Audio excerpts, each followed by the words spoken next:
Okay, welcome you all for the today's monthly meeting, October's monthly meeting, which is the first one after our AGM. This is one of the unique AGM, October monthly meet we'll have. You will find out because the way we are instructing you people to sit on the recommended places shows there is something different happening. So request you all guys to focus and take the best out of what is happening today. So I would request all of you seated behind to come and just occupy the seats here.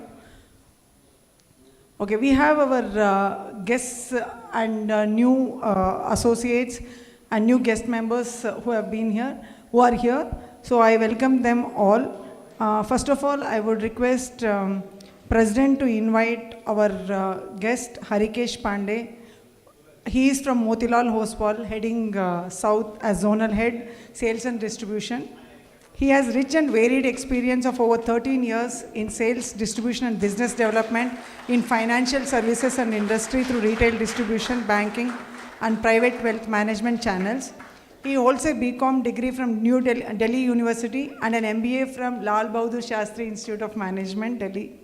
He loves to travel, read books, watch movies and sports. Happily settled with wife and 2 daughters. So welcome, sir. Welcome to our monthly meet.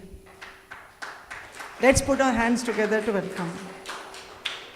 And I request Mr. President to invite Vishnu Pata from Motilal Oswal. Mr. Vishnu Pata, please begin.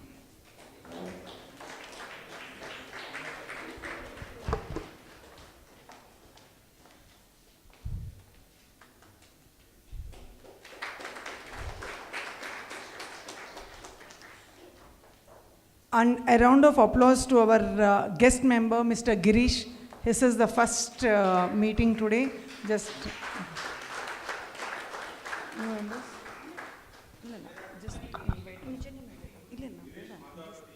okay, Girish Matabadi.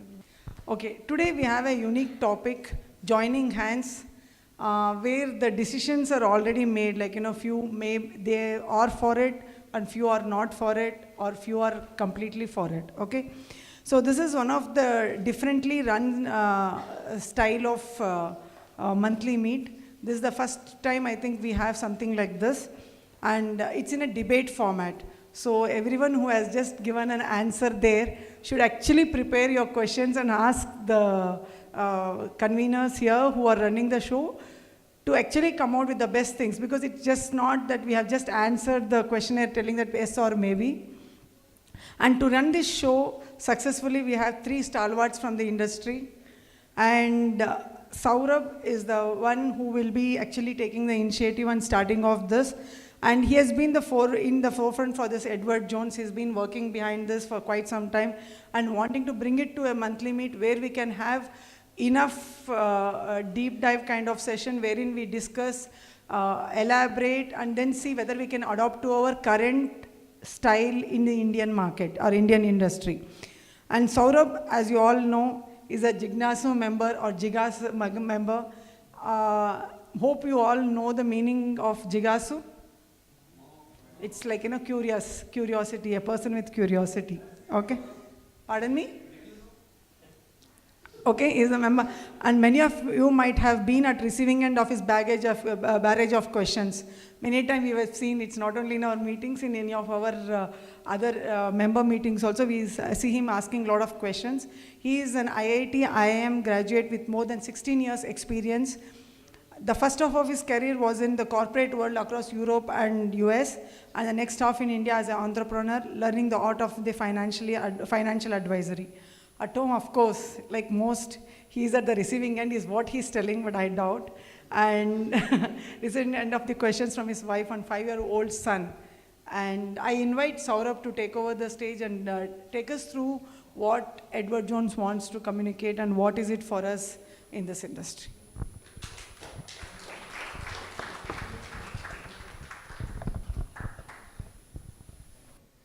Thank you for taking time out and attending this session. Joining hands is a subject which I'm sure most of us would have had in our private circles. If you recollect, sometime back, Nilesh Shah from Kotak Mutual Fund, he brought this, Amulization of financial advisory, right? I think 2-3 years back. And I think it piqued interest as it resonated with most of us. We have, our different reasons to actually look at joining hands, right? Some could be external, right? SEBI came with these advisory regulations. Sometimes it's about competition, right? There are these robo-advisors who have come. Sometimes it's just the internal reason for looking at this, right? It could be that we have certain areas where perhaps we are not as strong, and having someone else who is good at that, joining hand makes sense, right? To synergize with that person. But sometimes the journey is so lonely that we would want, somebody, to come along with us in this journey, right? So different people have different reasons for looking at this, is at joining hands with others. But what has happened is that most of those times, those conversations did not move forward, right? Why? Any idea why we were not able to take it beyond the closed room conversations of joining hands? Any responses? So today actually Jayanth told me that we have got some gifts, so people who are going to participate are going to get incentivized to talk, right? So it's not a presentation session. It's the way it's been structured is that we want inputs to come from all of us, participants. So why do you think joining hands is something which did not go beyond conversations?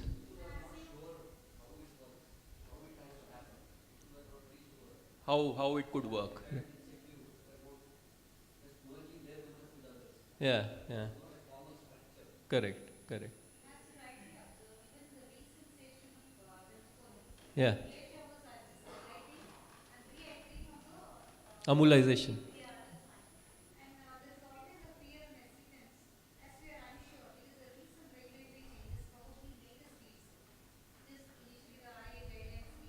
And then there was a deadline, and even the blood relative is not supposed to just distribute. So a lot of hesitance when the changes happens too many times. Correct. We are also taken aback. Okay, let's watch. Let's have an understanding. Let's check as to who is pioneering first. Yeah. So if I can kind of summarize both of these reasons, right? What we didn't have any role models to look at. We don't know how it's going to work, right? I think that's a big challenge.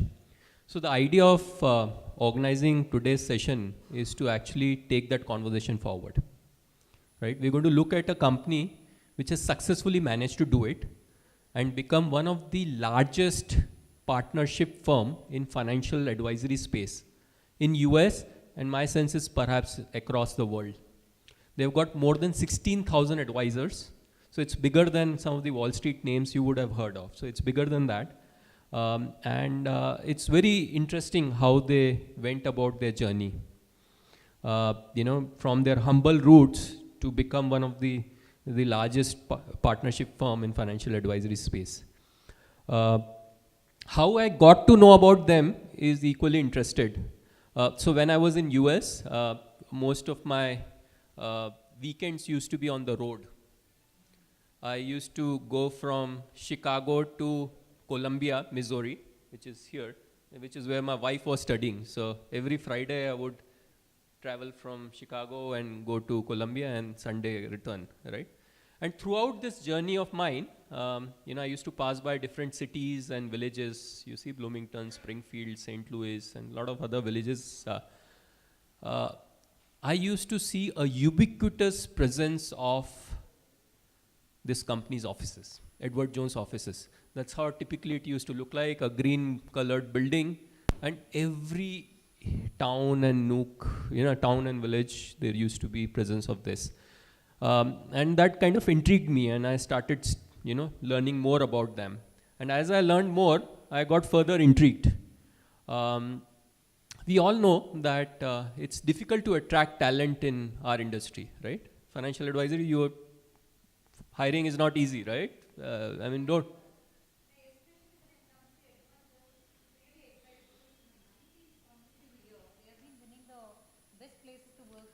She has done the study, so I was actually coming to that they've managed to become, to be the best place for work, right? It's an annual survey which is done, and they've always featured in top 5 and most of the times at the top slot, right?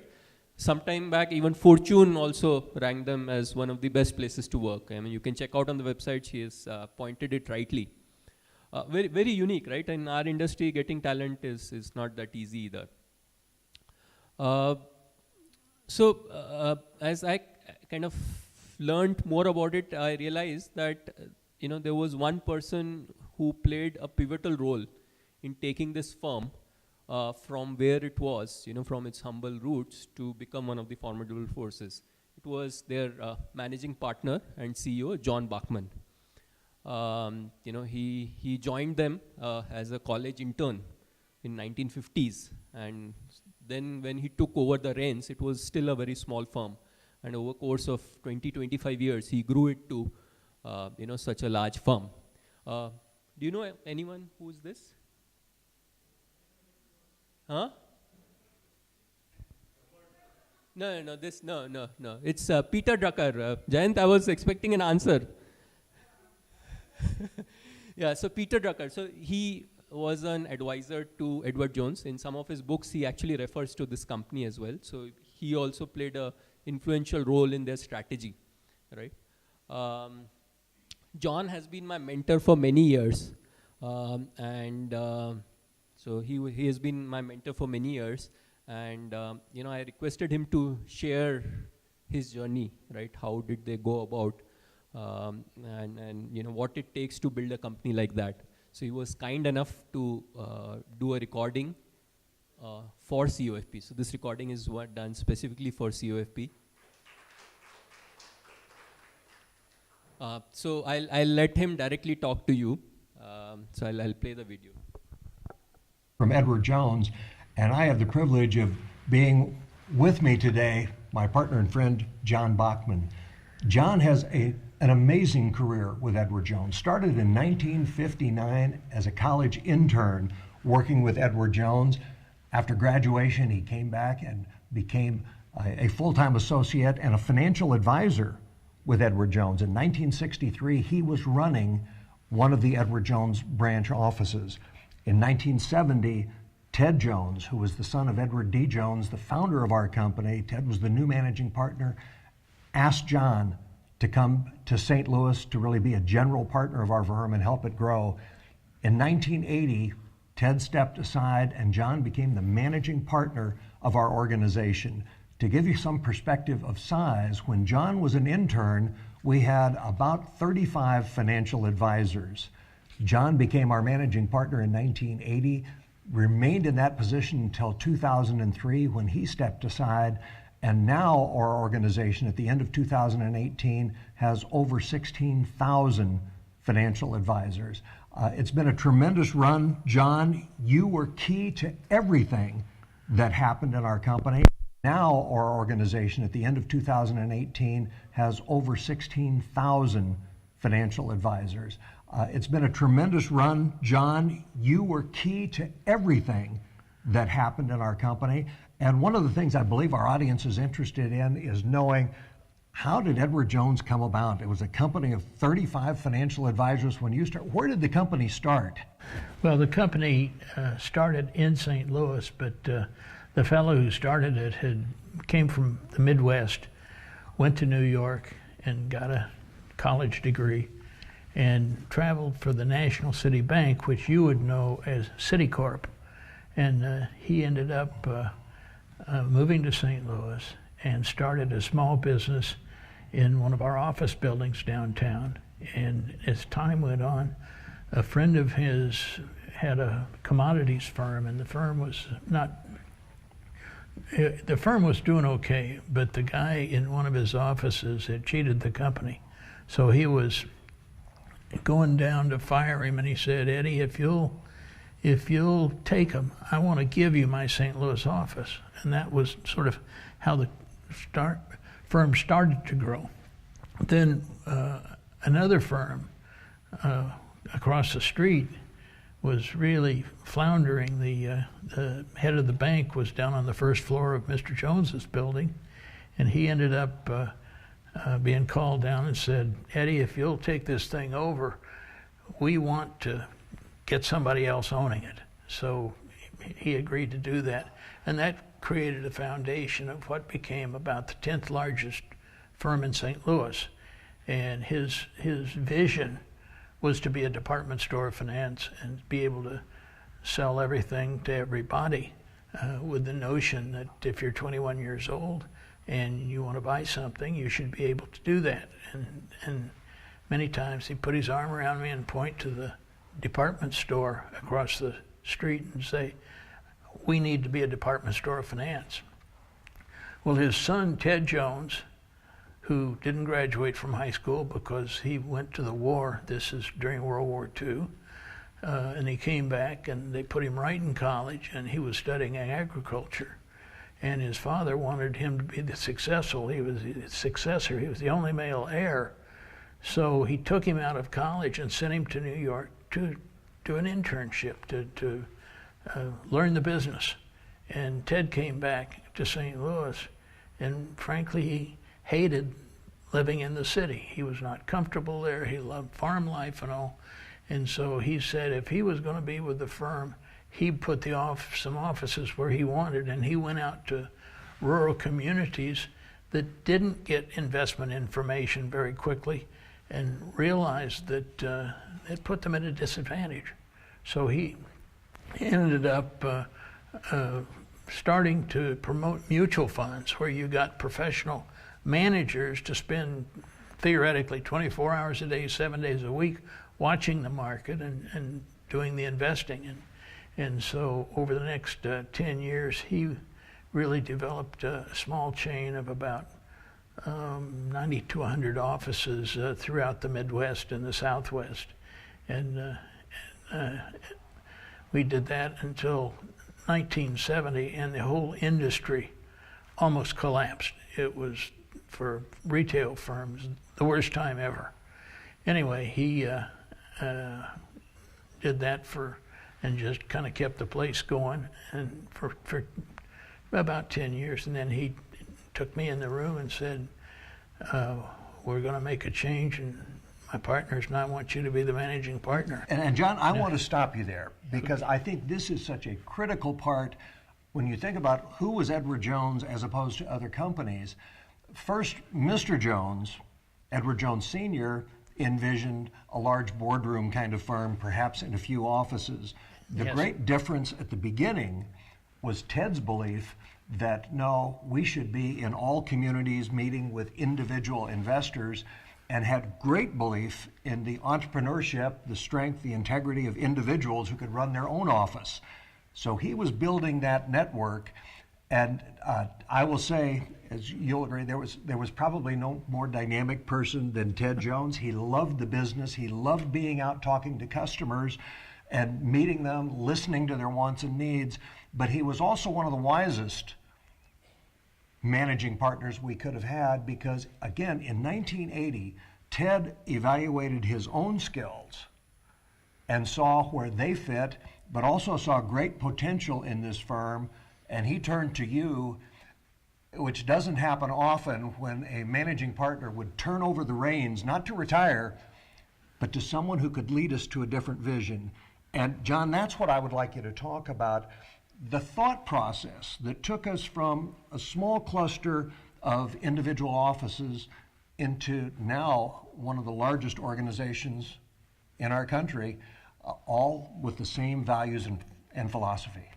Well, I'd been a partner about 2 years back in 1972, and I wrote a memo to Ted Jones. At that time, we had about 100 offices, and I said we should have 1,000. And he sort of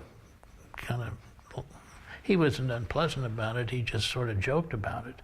But the idea was, what I saw was a way to do business that had unlimited potential, that could be scaled as much as you wanted. So his vision of the business, remember his father's vision was to be a department store of finance. His was to be a distributor of mutual funds in places where people didn't get their information in a timely way.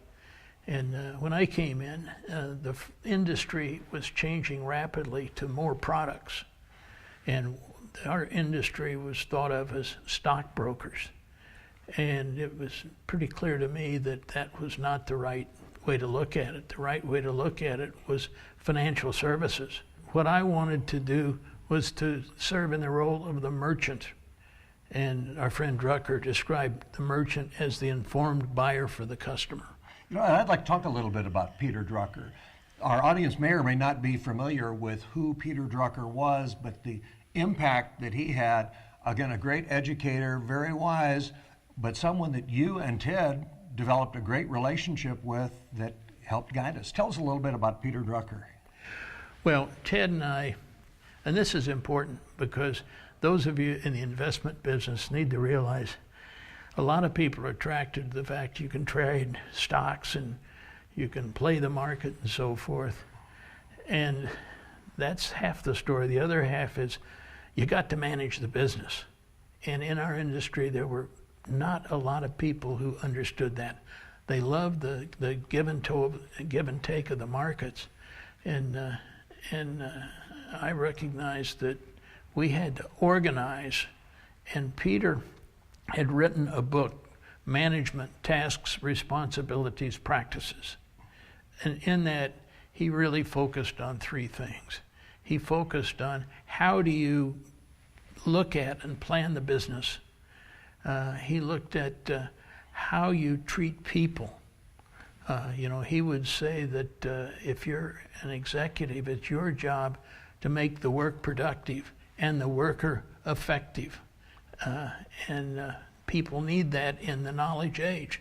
So we picked up that, but then we also picked up his focus on the future. Where is the future? What is it? I mean, here in India, this future just looks, from somebody like me, just unlimited. You are starting to build a middle class. You need a middle class and an upper middle class. And you people are the ones who can help people get there. So I think that Peter would be talking, if he were talking to you now, he would be talking about the future and how your markets and your companies will look 10 years from today. You know, and John, I would say that he helped us expand our philosophy. Sometimes an outsider can talk to the family and have more influence than perhaps our own internal meetings. I can recall probably 1982 in Claremont, California. I was fortunate enough to be part of a small group of partners visiting with Mr. Drucker, and at that time there was a difference of opinion. Ted had believed that the strength of Edward Jones was being in small rural communities. Having a monopoly. Having a monopoly there, where there wasn't competition. He felt that was our advantage. You disagreed with that. You saw a much broader market, and I do remember that back and forth at the meeting, and I remember Peter Drucker, who spoke with a heavy Austrian accent that I won't try and mimic, that as we were arguing, should we be in metropolitan areas or just in small towns, Ted was disagreeing, thinking we needed to have that monopoly. And I will always remember Drucker's quote when he kind of said, Ted, you think the competition doesn't know you're out there and that you'll have a monopoly in these little towns. He says, they're not in these little towns, not because they are too small, they don't understand how you can run the business. He said, you're like the baby elephant hiding under the living room rug. You think they can't see you. They don't want to be in your business because they don't understand how an entrepreneur can run a business, whether it's in a metropolitan area or a small area. So talk a little bit about that expansion from a small rural monopoly to multiple offices in metro locations. I want to, on that same meeting, Peter said, well, Ted, why do you want to be where you have no competition? He said, because we do better. Peter said, I'm surprised. That doesn't sound right to me. Then he said, how much better? And Ted said, better. And he said, now, Ted, we don't argue where we can get the facts. So we went home and got 2 buckets. One had New York Stock Exchange competition in it, and the other, we were the only broker in town. And when we totaled it up, we did, on average, 25% better where we had competition. He said it legitimizes the market, but it also enables you to compare who you are to the other guys in town. And he said, I think a lot of people are going to be drawn to the way you do business. And I think that is probably the key. Some of the key parts of Edward Jones that you brought was not only an understanding of management, but it was also a focus on the customer rather than first focus being on the product. Let's talk a little bit about that focus on doing the right thing for the customer. Well, I think I recognized that it needed to be customer-centric, but I think my successor has taken it to a whole nother level in kind of a 5-star relationship. Well, how many different things are you doing? How well is the customer doing? My view was to get the right products in the customer's hands. And Jim's view is to deepen that relationship while continuing to grow. So I think that was a key. But what we were debating was whether geography determined where you should put your offices, or whether it was kind of the sociology behind it, the kind of people who wanted certain kinds of investments. And as was pointed out by Peter, they don't want to get rich because they know that to get rich you have to take enormous risk. And in the group of people who work so hard to get their money together, they don't want to take that kind of risk. What they want is to not do something stupid, to do the wrong thing. They want to do what's going to wear well in the long run. I think that is so important. Let's talk a little bit about the financial advisor. And who are our financial advisors? How do we find them? How do we pick them? Well, our financial advisors come in all shapes and sizes and ages. We'll take people right out of college, but we take people who have had successful careers. What we're looking for when we're picking our representatives is past success. Have they successfully done something? Some, it's being an outstanding school teacher. Some, it's being an officer in the military. Some, it's running their own business. And I think that what we want to see is success, the fact that they're people that we can trust, and that they have passion for the business. And I think that the key for Jones, and I'm sort of coming to another point that you were touching on, the key at Jones was that instead of saying we now have securities, so we're going to try to sell some to institutions, to traders, to this group, we said no, we're going to sell to one single group, serious, long-term investors. That's the market we're in. And someone else other than Drucker that we paid a lot of attention to was Michael Porter. And Michael Porter's point was, you want to be different. You want to do a lot of little things that are different, that align with where you want to get. And he says that being different means making choices. And the choices aren't, what do you want to do? It's, what are you not going to do? And we said, we're not going to do institutions. We're not going to do these other kinds of things. We're going to put all of our energy and all of our resources into serving one customer one way with one philosophy. And I can assure you that putting people out one at a time is considered by the consultants to be a terrible way to build a business. But what we learned was the kind of person that wants to be out by himself or herself wants to be in control of their lives, wants to be in a position of making decisions. And the way we think about that, it's like an artist. If you're an artist, we will provide you the paints, we'll provide you the brush, we'll provide you the canvas, we'll provide you the frame. And we want you to paint your own masterpiece, but we want you to do it within the frame. And in the frame, it says, we want things that wear well in the long run. You know, John, great point, and I want to expand on that. When you think about compliance in our industry, overwhelming number of rules and regulations, and sometimes it's easy for companies to do the minimum to meet the rules. That was never your philosophy. Yours was always go a step further. Let's talk about that. The fellow who articulated it for me was, I believe it's Irving Kristol. And he said that if your boundaries to your behavior are based on the minimum that the law allows, then you have no morals. Morality is not the law. It's the things that you do that really impact and matter in a special way. And frankly, my view of your business and in your markets, it couldn't be more attractive because there are so many people who need what you have to offer. And your job is to make sure you don't wander off the reservation and get into things that can harm your customer and ultimately harm yourself. You know, in that line, again, we have, I was going to say we have just gone through, but we're always going through a changing regulatory landscape. Regulators seem to find ways to change everything we do all the time. With that in mind, how do you see the financial advisory profession in the future? Well, if you go back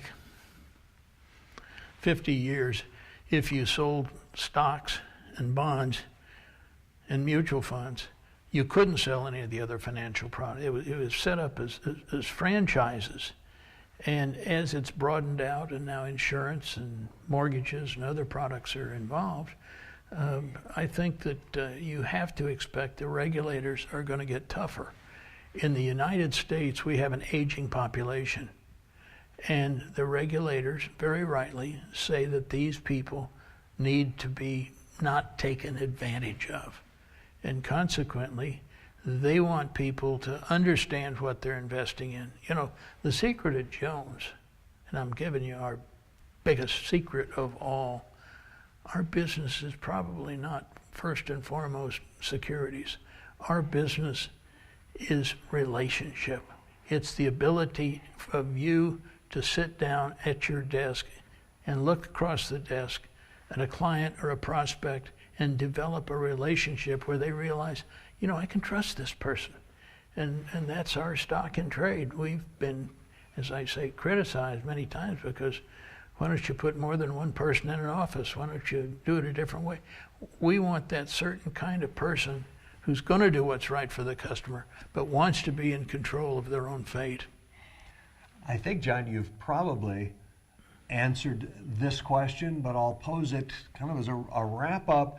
What do you think are the key reasons that Edward Jones not only has stood the test of time, but our future looks as bright today as it did in 1959 when you were an intern?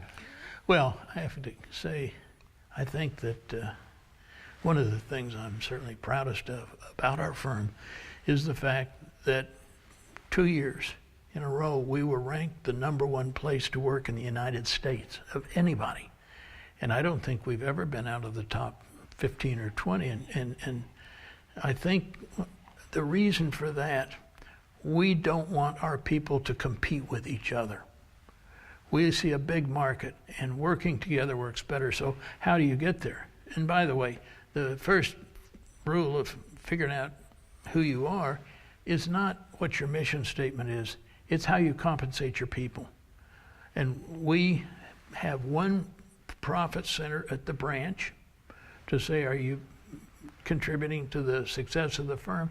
And the other is the total performance of the firm, which means that everybody works together. And our approach is that we want everybody to see one another as colleagues rather than competitors.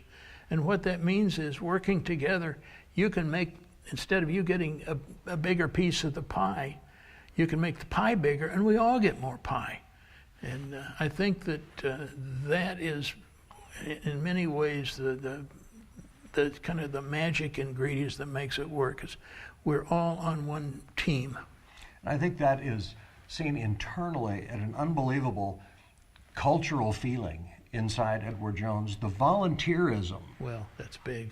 is so important, where our financial advisors, without seeing first a paycheck for doing it, most of them are already partners of this firm, but they contribute beyond their own practice by helping the firm in other ways. Would you like to talk about that? Well, I think that I remember back, gosh, in the late 1960s, I wasn't the managing partner. I wasn't a partner quite yet. And I was at a meeting for a week in the Wharton School where they're teaching us how to manage in the business. And the fella on either side of me asked me a question, and I talked about our people recruiting other people to the firm. They said, "What do you pay them?" I said, "Pay them? We don't pay them. They do it because they want to." And these guys both agreed, "Well, your people are stupid. They should be paid if they do that." But we've found that in knowledge work, the worker feeling that he or she is making a contribution beyond himself or herself is enormously important. And as I say, your job as a manager is to make the work productive, but the worker achieving, so that they get a sense of, I'm making the planet better.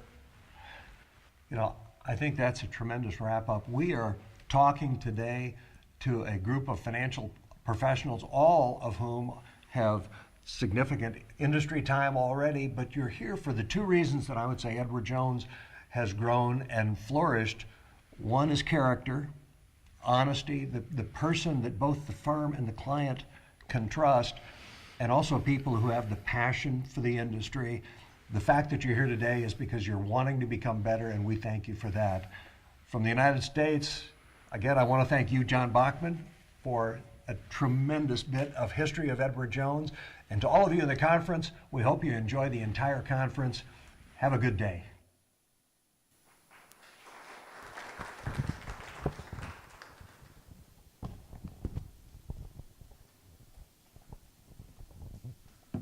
Thank you. That was a nice video. Hope all of you could follow it and then.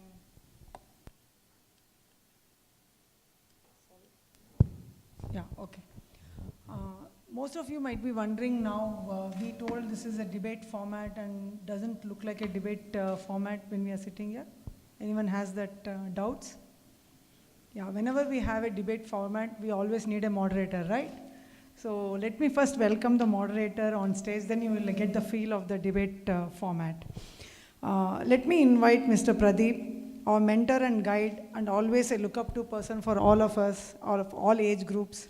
A person always in the present and always converts every conversation into a witty one. People who have been around him will definitely know about this, and everyone will vouch for that also. A retired banker by profession with around 4 decades in finance industry, currently a corporate trainer in finance and financial planning, and his wife also is a banker, and son working with Deloitte, and daughter a doctor in Nasik. His interests are reading, and then he also adds it's apping and then making fooling around, kind of. So I invite Mr. Pradeep to actually be a moderator for this session. So take it over from here. Thank you, Bharati. Yeah, you all saw the video, and before you saw the video, you filled the questionnaire, right? And people here filled it as? Yes. And people here filled it as? Maybe. Yeah, we had given one more option, except for one person. No one filled that up, and that was no, right? That person was definite. Yes, I'm not going to get into this. Okay. Now, incidentally, when you looked at the video, you would have got an idea. This particular program was supposed to have taken place during our retreat, right? Because of ill health of Mr. John, he and the good offices of Saurabh, we could get these videos done, and we decided to have a separate session for all our members so that we can discuss. Okay. Now, people who said yes, now you still stick to it? Or you moving to maybe? Yes. Or no? Yes. You stick to yes, right? How many of you? Because Deepesh seems to be still pensive about it. Kya karu? Right? Yeah, no switching sides now. Front? Front row, of course, Manmohan is busy with his client. So I don't know whether whether he has heard the question. Anyway, Thiru has already said yes. What about the guys here, this side? Is it now going to be yes or no or just thank you? Still? Why? Why? Yeah, I'll need points. Because those who say yes are also going to give, those who said yes will also be giving their points. Those who say maybe also will be talking about it. Now, why? You still have doubts? Yeah. I have a question actually, not a view. So I was a little late, sorry about that. But the question is exactly how does the dynamics of this work? I mean, is it going to be where everybody would be a profit sharing owner as such, or would it be just like he said, we would provide the templates and we would provide the thing, and people work on. So exactly what, and the second is in terms of our regulatory and compliance, in the Indian context, right. Would there be any issues? In fact, my first question is, I want you people to answer, do you think this model will work in India? The first thing.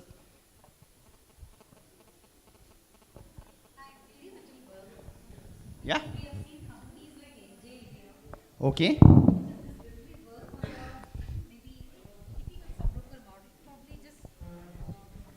I don't know whether we are too nasal, though that's why I said maybe. So we are a bit confused as to whether we are just too nasal for this particular kind of step. Yeah. So that's why I say maybe. I've seen some kind of models in India, especially just NJ kind. You started your answer with yes.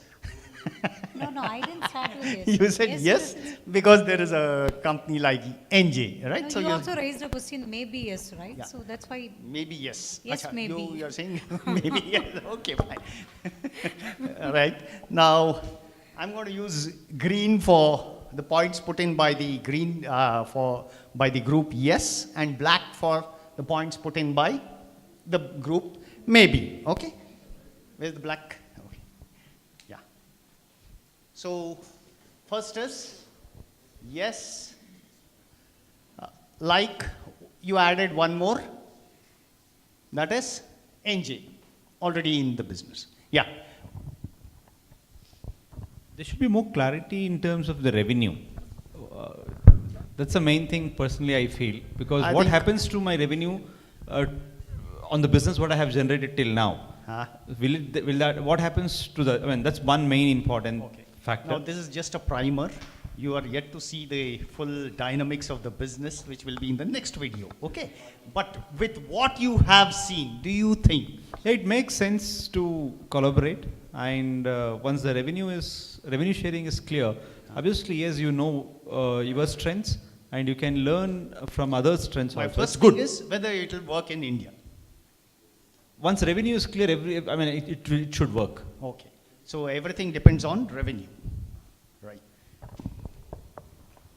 Pass it. I think whether it works or not depends on the common ground that needs to be found. Just a sec. On revenue. Okay. Right. Yes, sir. Whether it is in terms of partnership or not, the thing works or not depends on whether there is a common ground and common understanding.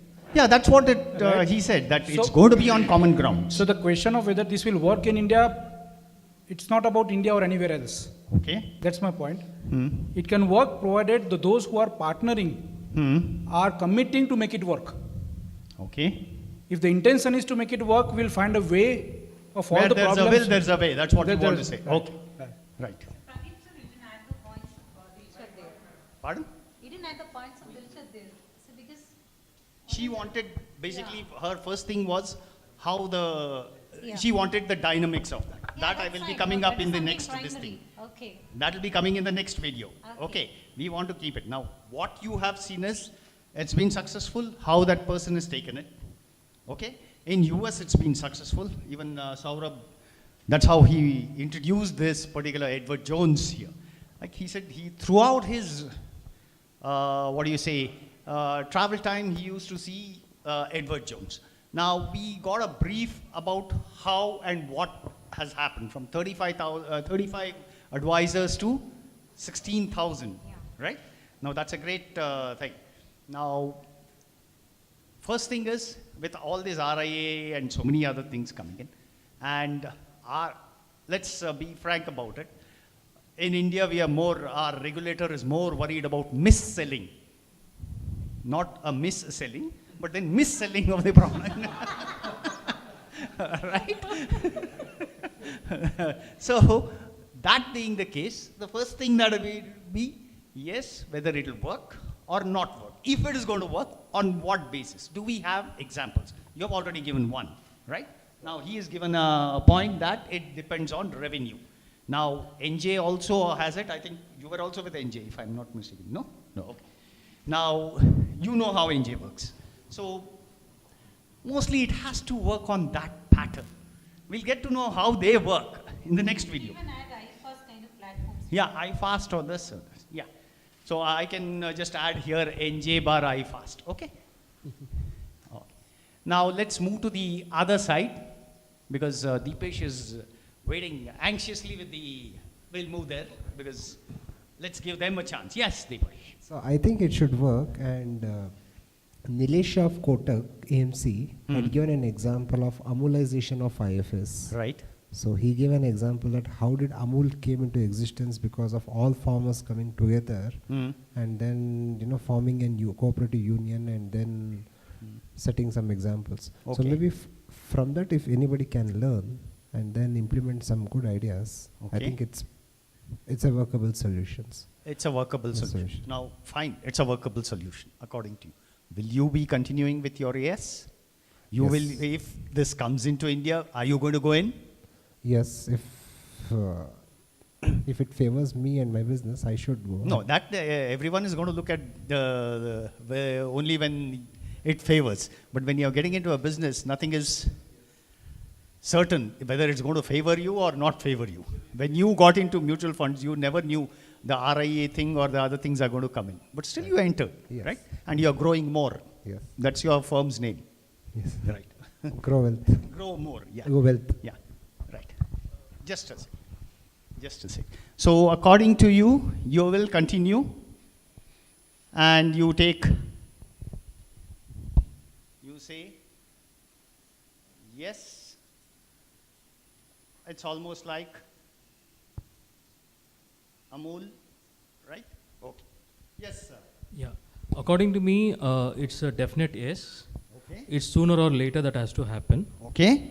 Because compliance is going to be a bigger issue Okay. and which is going to be common for all. Okay. When you have a common compliance for everyone and we have limited capability to handle clients, Okay. an advisor has a limitation to handle clients. Okay. When you have a similar product, similar advisory practice. 1 minute. You are saying advisor has a limitation to handling clients or number of- compliance? The number of clients he has. So if you have to cater to grow your business for scalability, it is better to collaborate. Okay. And every person has a different set of skill sets Right. and different areas of expertise. Right. And one person can't be doing this Right. and having separate offices, separate resources meant for that, where the commonality of service is same. So, Okay. so it's better to collaborate together Hmm. and take it forward. I think he's not agreeing with you. He seems to be shaking his head. Anyway, what's your point? I completely agree with him. Huh? Completely agree. But then, I agree with it. oh, you are Yeah. a person who Oh, always just, says no yeah. like this, is it? Yeah. Oh, yes. So like this. to add to that, even the getting a quality staff is a very difficult thing nowadays. So if we collaborate, as he said, we have different strengths, right, which can be coordinated together. And you're already with iFast. You're already getting your compliance is being taken care of to a great extent by them, right?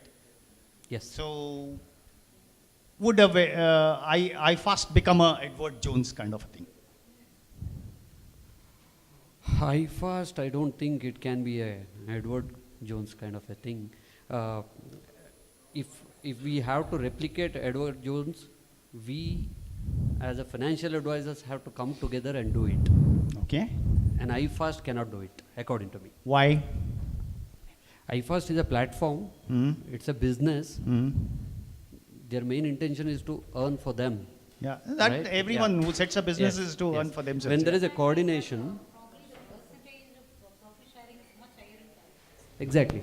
So if there is a collaboration, it will be a different thing where we are sharing our resources. Actually, you are not sharing. You are using their resources in iFast. Yes, yes. No, You what are I'm saying using is, their resources. if we are collaborating as a financial advisors, right, then we will be sharing our resources among each other, right? Okay. That will reduce the cost because we don't have to duplicate things, right? We can standardize our process, right? And in the sense, there will be lots of expenses which can be reduced. That way, I think collaboration will work. Expenses and will it be is reduced inevitable in India. on account of sharing. That's what you Yes, say. yes. And also it is inevitable with the cost pressure going down with the compliance and the incomes of the advisors, right? We'll have to find innovative ways to keep up with the market. I would like to just like the video told, focus on relationships. I think we can focus more on the relationships if we can collaborate together. Yeah. And we can share, we can have somebody to run the entire business like the way he's running it. Okay. Now, compliance normally does not bring down the cost, it increases the cost.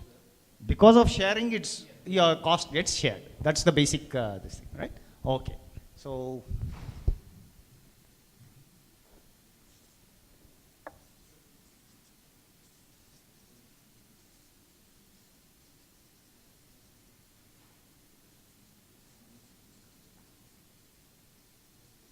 yeah. Anyone?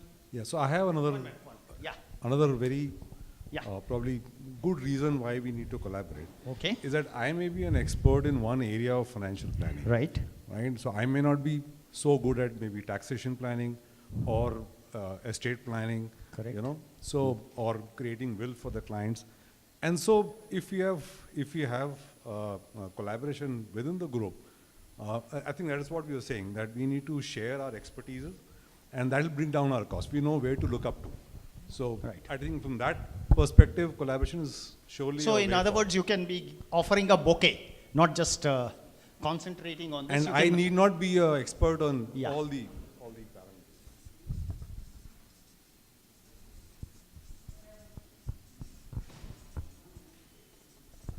Yeah. Anyone? Yeah, please. Yeah, just let him finish. Yeah, I wanted to add one more point besides what they've been telling. Okay, as an individual, the basic question is, what happens when you are not there? All right, succession. Succession. You are talking of succession. Right, so most of the IFAs will have this issue like, I am fine, but what is the bigger picture? So I think when you are associated into some setup like this, I think that gets answered, and you are part of a bigger setup. Okay. Right. So it is easy to convince the client that you are not dealing with me as an individual, but a setup where I am associated with. Are you sure that that's offered there? No, I'm thinking so. I'm thinking so. Right. No, you're corroborating right now, but then right. Okay. So you basically say it's about collaborations. Yes. I mean succession. Basically, yes, it will also take care of the succession. My business succession. No, actually, I was talking about the client, not me. Okay. I am talking about the client. Continuity. In other Continuity words. of the client. Continuity of the client getting the service. Yes, not my succession. Yeah. Continuity of service.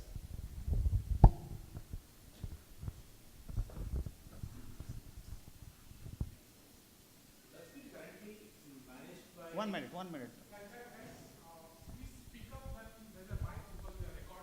The mic is here. Pass on the mic. Where's the mic? I have a point. Yeah. So if you come together as a group or as a brand, so you'll have a single voice, and you'll have a single voice. Okay. So the dialogue with the regulator will be easy. Hopefully. Yeah. Because that single voice can also be against you, your interest also. Maybe. Why are you taking it for granted that it will be in your favor itself? Because power corrupts, mind you.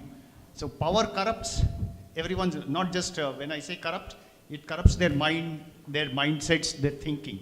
So yes, up to a certain extent, look at your welfare. Thereafter, I look at something else.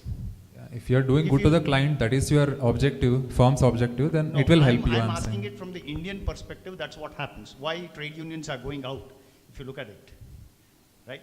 The trade unions have gone out in India mainly because they would talk something here and do something there. The same thing can happen here, mind you. You are all collaborating.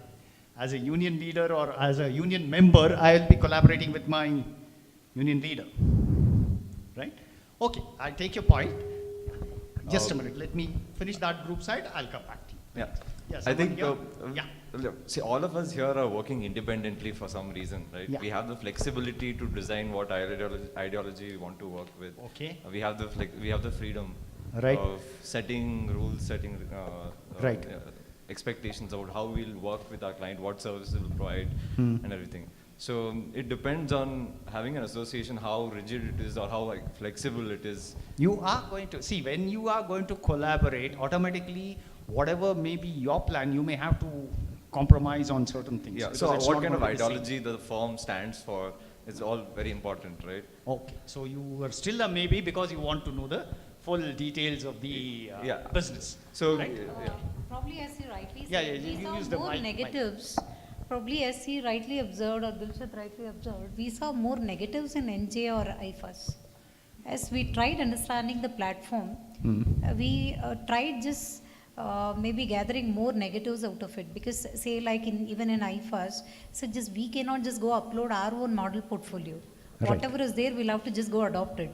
And moreover, we have always seen it more advisor-centric rather than it being client-centric.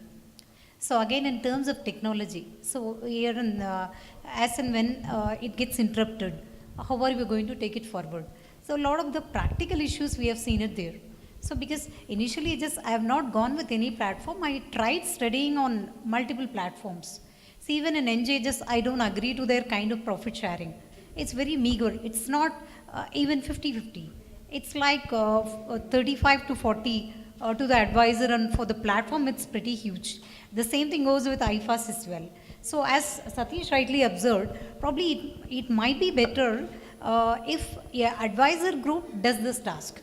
So Right. one is in terms of technology, in terms of maybe just the scheme recommendations, in terms of research ideologies.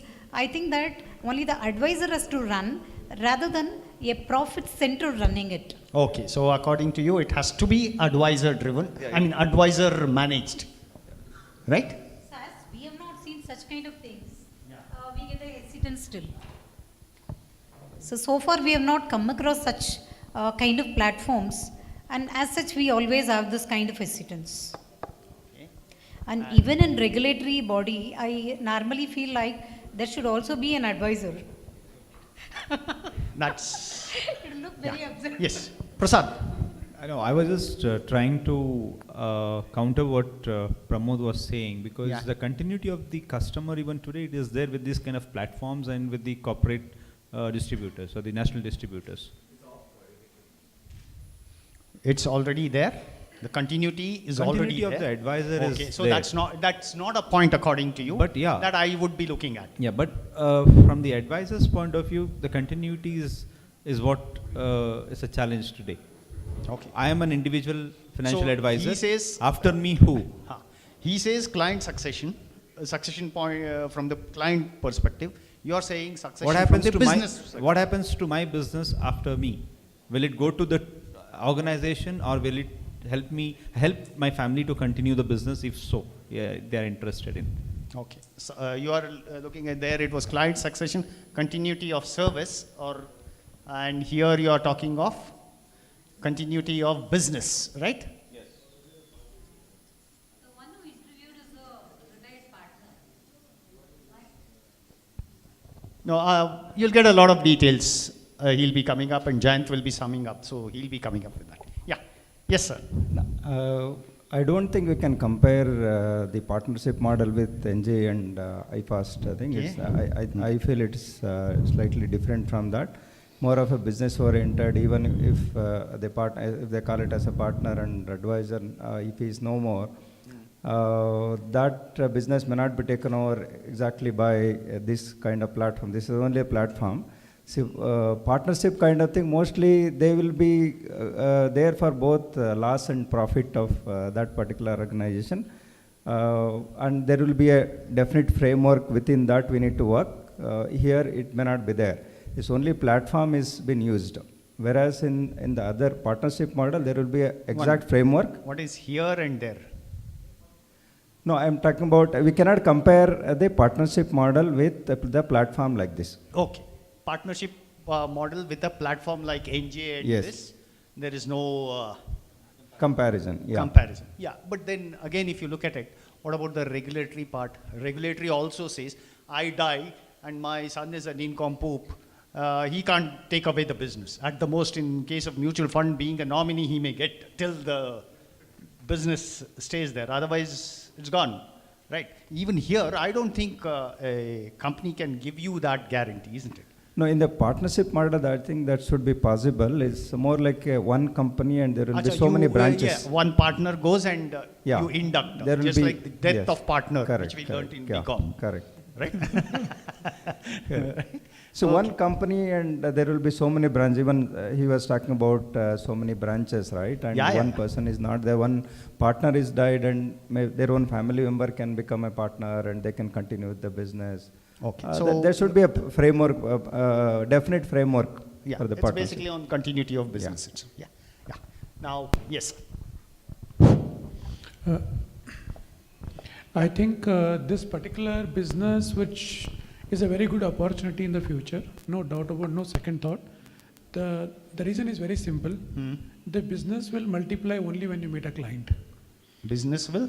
This business will definitely grow unless you don't meet a client. Meeting a client, the conversion will never happen in first visit. It will take 1, 2, 3, and it will keep multiplying. Yeah. I think there's a pain for every guy who is working today in this industry. Right. And that's a very nascent way of looking at things at this moment. But the longer term is when you convert a client with us in the longer term, there is a lot of changes that we are going to grow. Only right now is that we find that pain of survivalship. If you look at right now, how much I get money at this present, and whether I'm able to run my family or not, that's what I'm thinking today. But if you look at the farmer's family today, even some people, we all seen our uncles and all staying in a village, 10, 20 people, never looked at what they are earning each person. Everybody just gets at home and put it across and they start earning, and again everybody they lived it, they've grown faster. Never looked at, what you are earning, how much you are earning, what is that? That comes as a default setting. I think we have to look at that prospect and keep moving ahead. And for this reason, I think one point of suggestion will never work. Like today, I'm just saying one point, but to be successful, there are multiple reasons. No, that is there. Any success, bad thing or good thing, it will never happen with one reason. I feel there are multiple reasons, but these are the one or the two things which I can feel it is going to work out. Now, let me just add one thing here. No, you can just give. No. Now, let's look at it. Most of us here are individuals. We just go out, meet the clients and all. Many a times you find it's much easier for a person who's with an ICICI bank or a HSBC or this thing to get business. A lot of people go to bankers, right?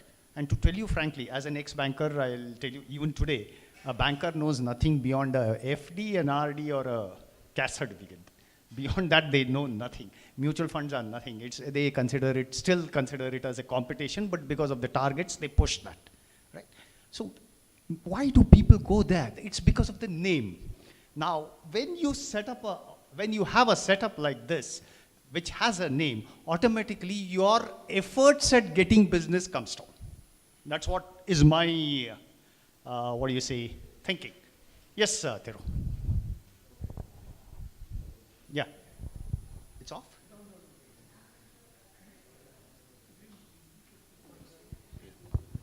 Hello. Good evening to all of you. The topic under discussion, joining hands, incidentally, for the benefit of everybody, COFP was also looking at it. If you recall, Pradeep, me and Srini were part of the committee. I'm just sharing this as a sort of a precursor to what I would like to say, where we were exploring something like that. But coming to save time, joining hands, the question is not whether, the point is when, and when it is likely to happen, so no doubt about it. But the question we need to all ask ourselves is, why? If you were given a choice to join hands, will you? Is it because of convenience, or is it because of a regulatory issue? If the answer is for convenience, then this model will not be successful, because today, as someone was rightly saying, that you need to collaborate not for convenience because somebody is forcing us to join hands. We need to collaborate because somebody has strengths which you don't have, yet you retain your independence. The key word is, I think, once we come to know about the model, what they are proposing, unless and until each and everybody are autonomous in terms of functioning, in terms of thinking, in terms of behavior to the other partners, and that is the reason why Mr. Shah's statement was popularized because of the Amulization. If you see the model of Amul, everybody is independent, everybody is autonomous, everybody is free, yet they are part of a greater movement which is cooperative in nature. And unless and until we have that culture of mindset that we are here to collaborate not for convenience alone, it is to collaborate to leverage the strengths of somebody else, yet we continue to do what we do, we come out of the comfort zone to collaborate and leverage on the strengths, this is unlikely to happen in the near future. It may happen, but it's unlikely to happen. So therefore the why is very important. And coming to NJ and IFAST, what we have been discussing, they are only a platforms, they are only a tools. They are not a cooperative movement where there is a collective ownership. In fact, one of the reasons, just more for the record of people who have come in late, while we were exploring some options of retaining independence, it did not go through with these because they had vested commercial interest, which is right for them. We should not be judgmental. When I say vested commercial interest, they are for profit for a unit, not a collective sharing of responsibilities and collective sharing of profits. These are some of my thoughts. Okay. Right, I think we have overshot the time. And you all are interested in knowing the second part of the video. So I think Saurabh is going to take over with the second part. What goes into it? So I asked, asked them if they can share what is their secret sauce. What do you think if somebody has to replicate, right, in any geography, what would it take to do it? So here are their thoughts on that. We're so excited to be with you and want to answer a few of the questions that we've received asking about Edward Jones, how we got there, how you might be able to create a company like that. John, we got lots that we can cover. True. I think probably the first question that we'll ask, Edward Jones, which started with 35 financial advisors when you started as an advisor, grew over a long period of time to be really the largest firm in the United States in terms of the number of financial advisors. That's quite a growth pattern. And I would say, when we're thinking about our audience, can the model of Edward Jones be duplicated or replicated? What would it take? Well, I go back to how we got to know a little about India and working with Saurabh Bansal. And he had come to the United States, was picking up a master's degree, had a successful career in technology before that, and he looked at the Jones model and said, I think that would work in India. So after a lot of confusion, he came to me. Confusion meaning we slowed down. We didn't know who he was, and my assistant didn't know why he wanted to talk to me, so he ended up, actually I was in a meeting in Chicago. He flew to Chicago. So I knew he was serious. He had to buy a plane ticket to get there. And he was telling me how he thought that this basic model would work in India. Now my view on that is it will work even better in India because the market is so big and the need is so great. And I think it creates enormous opportunity. But he, as I say, he really saw it long before I did, and as I've read about India and the interest in growing the middle class and people to have the resources to do the things they want to do rather than just eke out a living. And I think, I just can't think that there would be a riper place to do it. You've got, what, a billion population, and that's a lot more potential customers than we have in the U.S. Now, John, when we started, we perhaps had some thoughts that were driving our business which weren't exactly true. One of the things, as we mentioned earlier, the firm had actually evolved from large cities, kind of a boardroom operation, to Ted Jones, Edward D. Jones Jr., his vision that no, we ought to be out in small communities all over the country where we don't have to face competition. Well, later we learned that wasn't true. What's your feeling about competition, as our audience might be thinking about, gee, is competition important as we're looking at what we're doing? Well, I think your main focus needs to be on what you are doing, not what the competition is doing. And I think that in that context, what we see in our markets is enormous growth just among the people who are our clients and our prospects. So in a market like India, I keep coming back to the idea that it's just perfect timing.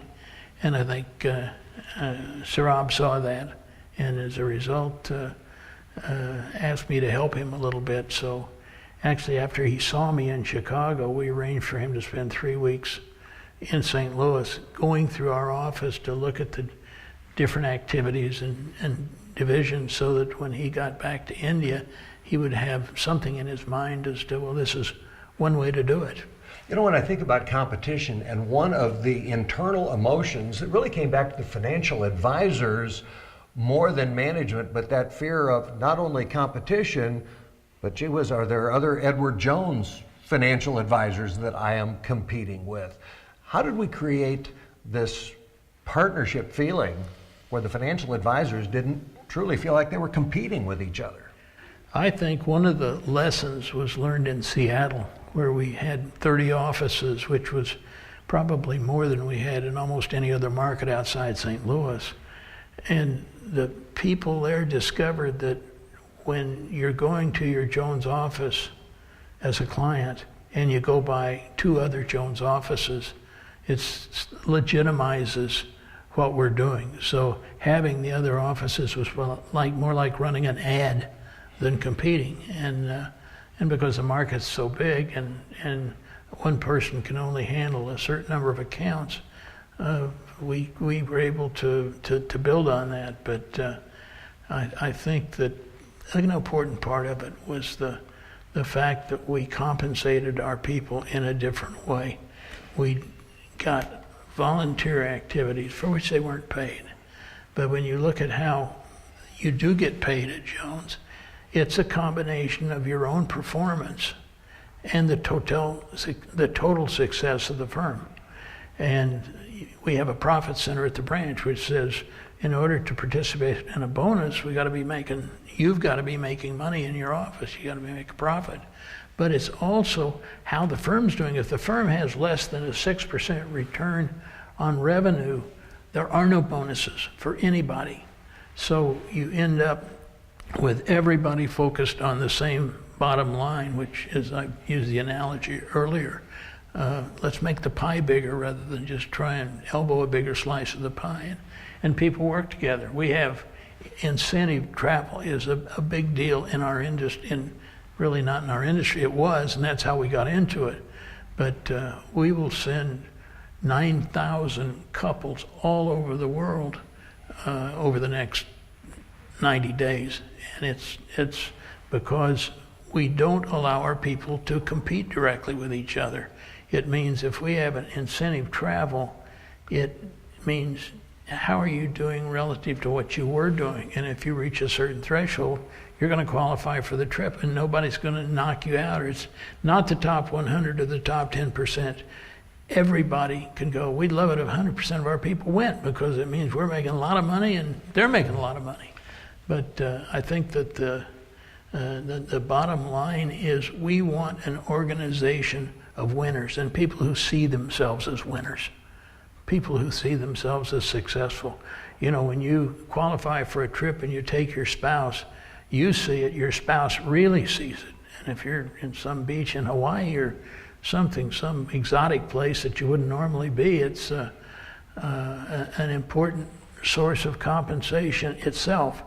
And then as you do the volunteer kinds of things and as you have a successful business, you qualify for ownership.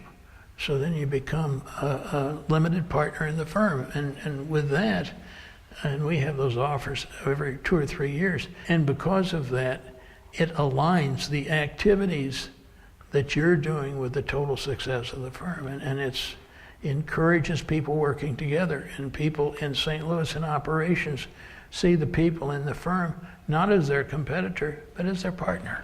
You know, I think that is so important. When you think about owning a piece of the business, we've always had a belief that owners act in a different way than employees, which, by the way, employee is not a term that we have ever used at Edward Jones. We are associates, even though those individuals who have not yet become a limited partner of the firm, we treat them with so much respect. They are associates of the firm, all knowing that they will have an opportunity to be an owner, and I think that is a critical part of our culture, knowing that that door is always going to be open to you if you do your work and do it well. Well, in our industry, we have the financial advisors, the marketing side, which is the champions, and then you have in the industry the back office. And when Darrell Pope became the head of operations, he said, we're not going to have a back office. We're going to have an operations department. And we're going to give them the same carpet, and we're going to treat them just exactly the same, paint things the same color. So you can't tell from looking at the physical facilities whether they're in operations or whether they're on the sales and marketing side. And I think these words are very important, and I would never underestimate them. In our industry, you have secretaries. Well, we looked at the work that the person that was assisting in the office was doing, and said that's not secretarial work, that's administration. And so we came up with the term branch office administrator and gave them business cards. And the result was, you know, they feel good about themselves. We feel great about the work they do. And it's all part of this alignment that we talk about. See, and that is so important. That feeling of ownership, we've talked a lot about volunteerism, but when there's a belief that you're an owner of the business, or when you are an owner of the business or know there will be an opportunity, and compensation is very much structured around success of the firm, it becomes a very easy and obvious task to help recruit new financial advisors, new branch office administrators, to help train them. It fits well in a company culture that makes people feel, I'll use the term family-oriented, which it is, but I think that's critically important to us. But let's go back, let's talk a little bit, John, about, all right, we've got this great culture out in the field, but now we've got to build an operation.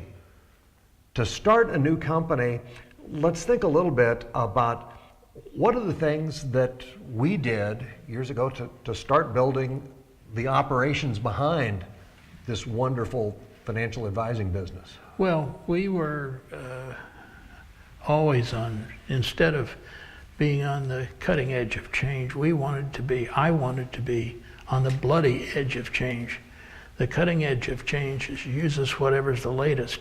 The bloody edge, you invent what's the latest.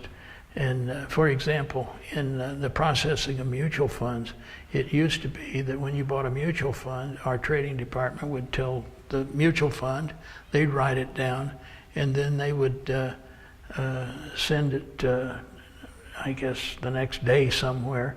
And it was a very inefficient thing that took about a week to get the process completely processed. And we turned it into something that was almost instantaneous. The same thing with on the securities side, a member of the New York Stock Exchange. Well, our problem was with all these scattered branches, by the time we send the bill out to the customer, it's almost time to have the money back, and they haven't even gotten their confirmation yet. So what could we do about it? And we saw a thing called the laser printer. And whereas to send the confirmation, if you try and do it at the branch, you had to change the paper in your printer and put in tractor feed and all kinds of things. Well, with laser technology at the branch, the moment the transaction's complete, we are able to paint the confirmation, the message, and the form on the same piece of paper, which sped up returning the mail by about 4 or 5 days.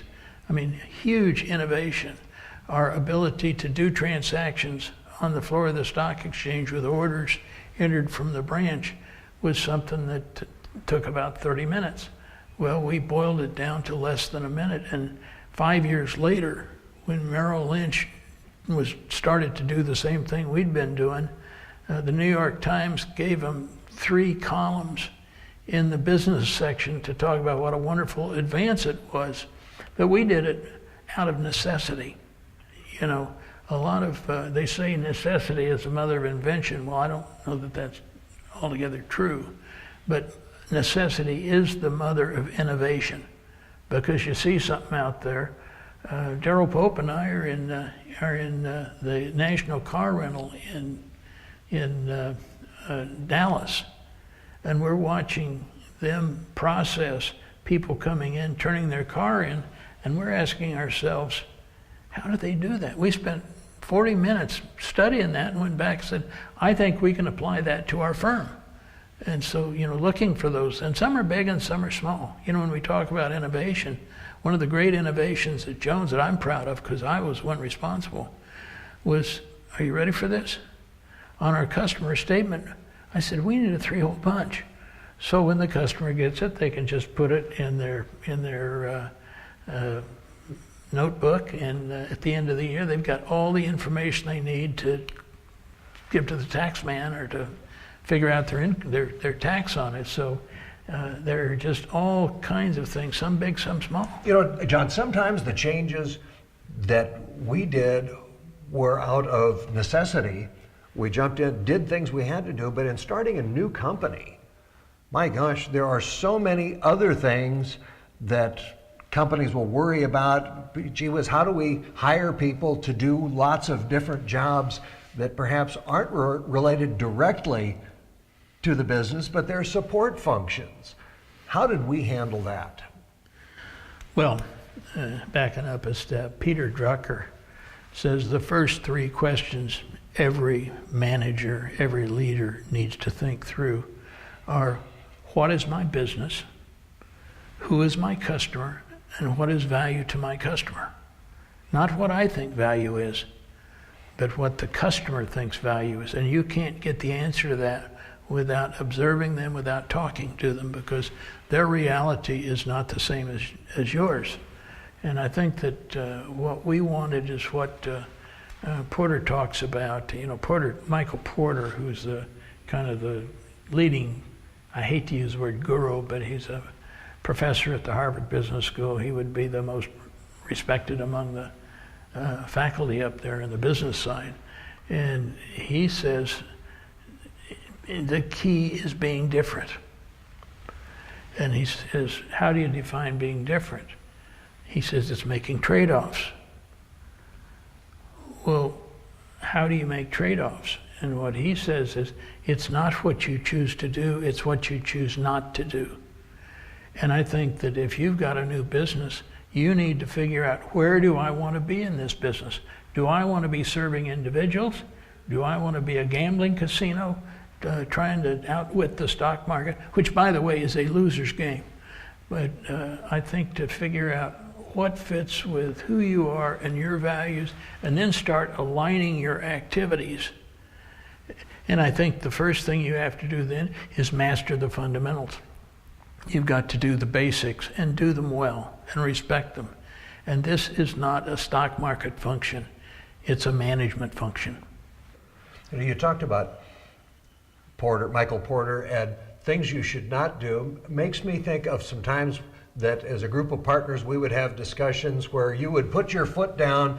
We were starting to hire lots of financial advisors, so we had an idea, gee whiz, maybe we ought to be in the hotel business. Maybe we ought to have our own cafeteria. Maybe we ought to have a number of things. Those are things you didn't think we ought to be doing. Well, in the cafeteria business, it doesn't matter how good a cook you are, you're not going to really advance in the organization. So we would rather bring in a third party, an outsourcer, who is in that business, where if the cook does a great job, they can be promoted to head cook, or they can be brought back to headquarters. That wasn't going to happen at our business. And you know, the people who clean the building, these people, if they're working at Jones, there's no future in that. But if you can be with the company that's in that business, you can advance in that business. And what we want people to avoid is dead-end jobs that just don't lead anywhere. And I think that probably answers the question in my mind. There has to be a tipping point somewhere where we decide, no, we've been paying somebody else to do something, now we better bring it in-house. And I think first probably of advancement in computers, when you brought Rich Malone and others to come aboard. What's that tipping point where we say, wait, this may not directly be handing securities to a client, but it is still so important to our business, we need to do it ourselves? Well, I think you have to look at what I would call your single point of weakness, the single thing that can get you into trouble and that you maybe can't recover from. And if you can figure out what that is, then that needs to be under your control, or it needs to be where you can access it real easily. And other than that, I believe that you should outsource the routine, and that's especially true in technology, where your people can spend a lot of time reinventing the wheel. I don't want them to. I want them to do things that will make us more different, that will give us things the other guy doesn't have. And that's kind of my cutting edge, is you've got the things that are absolutely necessary for your survival, but then you go to what is it that, once again, makes us different, makes us more attractive to all of our customers or some of our customers. So we need to be the driving force, but not pay people to do things that don't require our people. I think that's excellent. As a CEO, as you looked at our company and you were building departments, there were certain areas that you didn't want to give total freedom to other departments. I think of compliance, I think of marketing and product review, some of those things. Where does the CEO have to keep control? Well, I think you've got to spend time, and you have to have the discipline to spend times in things that are not necessarily intrinsically attractive. For me, and in my case, I admit they became attractive. One was compliance. I sat down every month with all of the senior people in compliance. I did not delegate the ultimate responsibility to anyone. I felt it was my responsibility. And I was hanging out there, and my lawyers said, well, you should get somebody else to get between you and that. And I didn't want to do that. I wanted to make it clear that compliance is that important. I felt the same way about the product area, and the fact that we created a product review department, and we wanted people who were not in sales, not in marketing, to look at every product that we did a big job in, because sometimes when fads come along, it is so easy to be selling things because everybody else is selling them. And we wanted to say no. I remember when years ago I went to our head of municipal trading, which is your tax-free bond area, and I said to Ray Robbins, I said, Ray, why aren't we selling these Washington something bonds? They're rated AAA, and the company is paying the organization is paying a big yield on them. He looked at me, he said, John, they'll never pay. And within 2 years, the thing was in bankruptcy. But we had spent 2 years watching our competitors call our clients and sell them lots and lots of those bonds. And to have the people in the organization know that we really mean it when we say those things. The other area that I was very much involved with was internal audit. Internal audit goes around and looks at the various departments and looks for weaknesses and so forth. And I arranged that I set that up as a two-part business. One is, frankly, a policeman role, where you're looking for things that are wrong, but the other is a consulting role, where if there's something wrong and that person can help solve the problem, then let's let them switch from being a policeman to being a consultant and not being seen as an adversarial relationship. And at one time, internal audit was so concerned about our partners, and the feeling was everybody should see everything. And I'm looking at these reports, they say, I can't tell if it's a good report or a bad report. They didn't want to hurt anybody's feelings. I said, from now on, they're going to be red, yellow, and green. It's either a green light, a yellow line, or a big stop sign. And because of that, and they have to be on one page, we suddenly got a lot of candor. And it didn't cause people to get fired. It caused us to really be much sharper and clearer and more articulate in dealing with the things that we needed to be looking at. John, I want to make sure that our audience is clear, because I've talked about the areas in our business where you felt an absolute need as our CEO to have your hands tightly wrapped around some issues, and yet that would be an untrue vision of your leadership. You were very much one ready to give responsibility, but always with accountability. Yes. Talk about your relationship with your partners. We developed, I would meet with each of our partners when we were somewhat smaller, up from 10 to probably 40, for several hours. And it was not tied to compensation. It was talking about a set of questions I would write. Who do you see as our great competition? Where do you see our greatest vulnerability? And questions of broadly in that way, which gave us a chance to talk about those kinds of issues. But then I also asked them to write their 3 key responsibilities. We talked about words. We don't use job description. A job description tells you how to do the work. We want to know, what is your contribution to the firm? And you were asked to come up with 3, and you were asked to come up with a single measure of each of those 3, so that we can be in agreement that this is what constitutes performance, and this is how you're going to contribute to performance. I've talked a lot about, and asked you to talk about, some of the areas as our CEO where you kept a very tight control, very strong interest, but that would be so untrue of your total management style. I want to make sure that it's clear to our audience. As our managing partner, you gave great responsibility to your partners, but you always demanded accountability. Well, I think that it's important in knowledge work that the worker have a sense of contribution.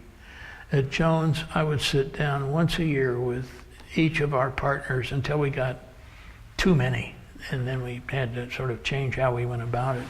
But I would ask them a series of questions on broad issues. Who's our main competition? What keeps you awake at night? Those kinds of things. And then I would ask, what are your 3 key contributions to this firm? And those would be your key responsibilities. And responsibilities are different from job descriptions. A job description tells you how to do the work. Responsibilities say, hey, this is my contribution. This is what I'm doing to help make this place work. And we would discuss those and parse them and so forth. And then we would say, okay, how are we going to keep track of each? And we had, each one of those had an objective, a written objective that gave us a way to see, are we on track or not on track? It wasn't designed to complicate life. I think that the role of the leader is to have a very clear understanding of what it is that the worker is expected to do. I want the worker to have the same understanding. And then the numbers that you see in terms of how well they're doing it are just guideposts. And I think that the leader or manager, once they've kind of gotten through that and there's a common understanding of what I'm supposed to do and what my contribution is, then I want the leader to become the coach. You know, I don't know how it works in cricket, but I know in sports in the United States, the coach is the one who kind of sets the stage, calls the play, but the coach can't go on the field and play in place of the player. You can call timeout and review it with the player, but the fact is that that's the responsibility of the person actually doing the work. And that's the kind of an organization I want us to be, because your job as the coach is to help them succeed. Now, John, let's take that and move away from the home office organization out into the field where we were looking for individual financial advisors to run their own office with the assistance of a branch office administrator. How do we pick the right financial advisors? We're looking for people, regardless of age, who have just demonstrated success in some way. It could be as a teacher, it could be in the military, it could be in any number of things, but they've done their job well. They're responsible people, and it's kind of funny, we are very big on honesty and integrity, but you will never see it in an ad. If we have to tell you that we're honest, then what did we tell you before that? And we want people to, when you talk about your own honesty or integrity, you really cheapen it. It really, really cheapens it. When a client or a friend or someone in the community says that about you, it's the highest praise you can get. And to do it for yourself is to traffic in it. And we don't want to be thought of that way. We want to be looked at and recognized for it, rather than to say, hey, take a look at me, I'm honest. You know, and the question is, what were you before that? What you used to be? Obviously, honesty, integrity. As we think about the individual, whether that person is male or female, we have found very, very strong candidates, both male and female, sometimes with different objectives, and yet there's some things that are all the same. What about the passion for the business and for understanding both the business and the client need? Well, I think the whole area is based on one thing, and particularly true in a partnership, and that is trust. I think if you're going to be my partner, I've got to be able to trust you. And I trust you until you betray the trust, and most of our people don't. I mean, it's just common to the organization. This is the kind of place we are. We don't put up with certain things. We're very supportive in other things. We want to be a very fair, humane place. We don't want to be an easy place. We don't want to come across as mamby-pamby. We make demands. We expect performance. But because of the nature of our business, our DNA says we are attracting high achievers. We're not attracting people from the middle or the bottom. We are people who want to get their hands on it and do things. And some of them, the passion shows on the outside. Some you'd never guess it, except they do have passion. They do bring honesty. They do bring trust. And You know, if you're a leader, you don't get trust because somebody gives it to you. You earn it. And how do you earn it? You earn it by trusting the other person first. You're going to be disappointed sometimes, but the fact is, I can't trust you if you can't trust me. And I think our great success comes from people who don't need a boss looking over their shoulder. They're entrepreneurial, they're willing to work hard to achieve, and yet they absolutely love the freedom of decision that they have. Well, I think where all this leads is to what probably ultimately sets us apart and causes us to be seen as a great place to work. And that's because of our values and our culture. People will ask me, well, what are you doing about the culture? I said, I'm doing very much. It's up to you as an individual in the organization to do what you can. I'm going to do what I can, but it's us working together. And our people, over the last 10 years, I don't think I've ever been to a meeting, a kind of a public forum meeting of Jones people without being asked a question about the culture, because it is so important to our people. You know, in a knowledge work, who you work for and what you do kind of helps define who you are. And if you're with an organization you can be proud of, doing work you're proud of, doing things that make a difference, that's who you are. You know, John, one area away from the branch and yet so important to the entire business is capital. This is a major question that's faced. Let's talk about the way you led our organization thinking about capital. Well, I've been undercapitalized and overcapitalized is better. When we were small, my first month as a general partner, the total capital in the firm at the beginning of the year was $1,005,000. At the end of January, it was $900,000. We'd lost 10% of our capital in a month. And capital is one of those things that really doesn't matter until you need it, and when you need it, it's often too late. So you need to be, in my opinion, building capital all along and not trying to leverage it to the limit, but try to build it so that if you hit adversity, you're equipped to deal with it. And as I think I said earlier, when Ford did their underwriting in 1958, you know, when they had to divest, the foundation had to sell their Ford stock or lose their tax exemption. Every firm was in. There were 280 firms in it. Well, they're down to 10 of us now. I mean, the industry has shrunk so dramatically, and the nature of the competitors and the competition have changed. And what I feel really good about is we haven't. We have the same customer. We use the same distribution system. We have the same set of values, even though the products are different. The training's different. Everything's different. And that really brings me to one of the things that really sets us apart. We basically train our own people. Most of the industry tries to steal from one another. And I remember Peter Drucker years ago telling us that Armenian sheep herders were the only people who all made money stealing each other's sheep. And consequently, we're able to instill our version of what values are during that training process. And 85% of our people, we've trained ourselves. And people look at it and say, well, you know, that's a huge expense. It's not an expense. It's an investment. You know, after they're trained, you know, we get to keep them.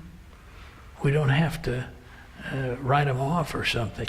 So from my standpoint, where it's treated as an expense, it's like a big tax write-off for us. It's beautiful. Yes, but I would like to make a comment about that 15% who were trained somewhere else before they came to Edward Jones. We have never paid a signing bonus, things that were typical in our industry, paying people to change jobs. The 15% of our sales force that has come to us by choice are probably some of the strongest cultural ambassadors of our company, because they have left a culture to come to a culture? You hit the key, which is they're coming to something rather than simply trying to get a big bonus up front, and 5 years from now when that bonus runs out, they go to somebody else and do that. And if you've been with us 5 or 6 years and doing a good job, you're probably an owner of the business. That's right.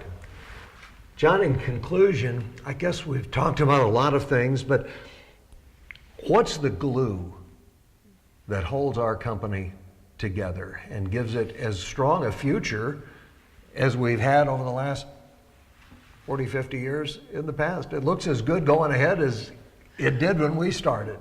Well, it looks even better. I think the key is that we organized around one customer. So everything we do is designed to enable that customer to achieve their financial goals.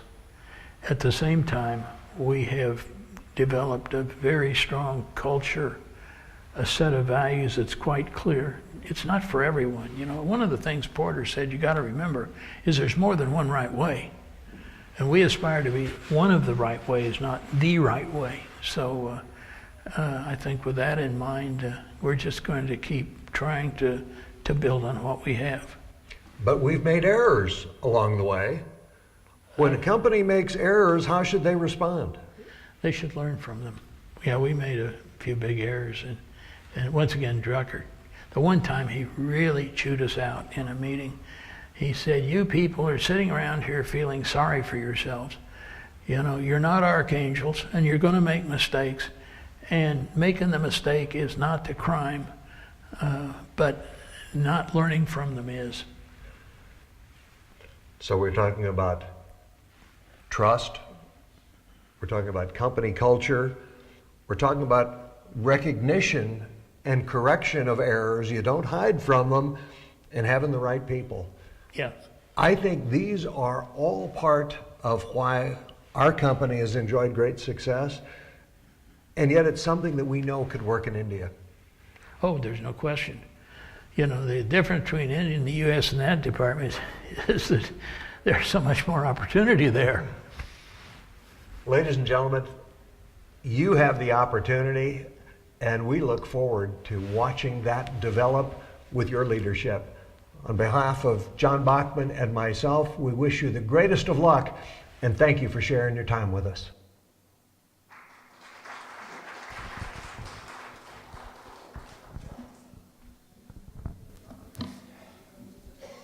So it was a little lengthy video, but for me it's still joining hands is a nice thing, but the responsibilities which go with the joining hands, I don't know. All the marks to the yes guys and the maybe guys, if you are shifting, hats off to you all. But you need to have a proper conclusion, unlike how I am putting it. It's my personal opinion. I'm still not ready for Edward Jones because it's too much of a responsibility. The benefits are many, but the responsibilities are more than the benefits. But for giving you a conclusion or a sum up, which is more authenticate and more doable, or however you take it as, let me welcome Jayanth, the director of 1910, part of the EC, lead of knowledge management team, and always having a unique eye for details, and is always exploring a different format for anything which has been happening with the COFP, and more so with the monthly meets. Welcome, Jayanth, to take over. And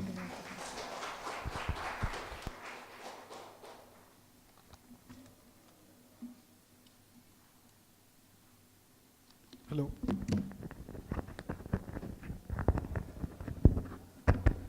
So, actually prepared for this, but Satish actually scared me. He said, you'll be sued for if you don't speak your mind and don't talk anything original content here. So, disclosure, I'll not be talking anything. As usual, I'll be reminding you guys what is original and what is non-original. So, any idea how Amul was set up? So, since today no quiz, I'll ask one quiz question. How was Amul set up? How or why was Amul set up? Okay, how many of them have seen the promo of us? Okay, not bad. So basically Amul was set up pre-independence against the colonization, which is English exploiting the farmers. So a bunch of society farmers went to Sardar Vallabhbhai Patel stating that this is what the respective states are getting, but in the state of Gujarat, we are getting exploited. So we need to have something of our own so that we are not exploited to some extent. So that's how the Amul idea came up. So what did you guys learn from the promo?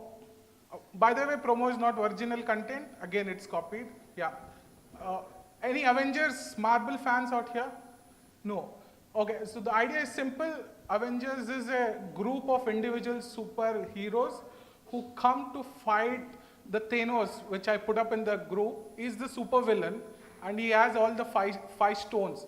So if he gets 5 stones, he can just, on a flip of fingers, he can destroy the world thing. So that's what the Avenger Infinity War was. So the idea was here, the farmers came together and they set up, and that's how the Amul is successful. And it's very so cliche to everyone to say Amul model, we should do Amul model. But what is Amul model? I mean, leave Amul outside Gujarat, the same cooperative with such profit margins and such level of business cannot be even replicated in other states, leave alone in other businesses we are trying to replicate, and especially in finance, wherein I feel the average age here is easily above 40, I suppose, if you include Naveen's age. So, yeah, we'll settle this score later. So idea is simple.